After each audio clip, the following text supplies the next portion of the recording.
Bonjour à tous. Ouverture difficile ce matin à la Bourse de Paris après des publications mitigées et l'étude de Standard & Poor's sur les banques françaises. Standard & Poor's a donc abaissé hier la note de plusieurs banques françaises, dont BNP Paribas. Elle les juge de plus en plus exposées à un risque de récession prolongée en zone euro. La croissance du troisième trimestre de Publicis a été nettement plus faible que prévu, pénalisée par une dégradation surprise du marché publicitaire au mois de septembre. Et parmi les autres publications, PPR qui a vu la croissance organique de ses marques de luxe ralentir au troisième trimestre. Saint-Gobain s'attend à une baisse plus forte que prévue de son résultat d'exploitation au second semestre. Et puis Vinci qui a prévenu aussi que son résultat net pourrait être en baisse d'environ 3 à 4% cette année.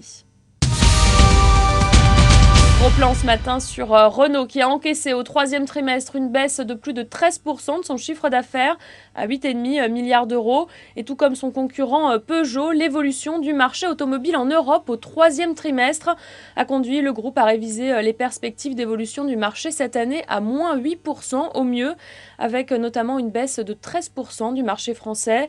Dans cet environnement, Renault renonce à son objectif de maintenir ses ventes au niveau de celles de l'an dernier, mais le groupe maintient toutefois son objectif d'un free cash flow opérationnel de l'automobile positif cette année. Voilà, c'est la fin de ce flash. Je vous retrouve à midi pour le point de mi-séance.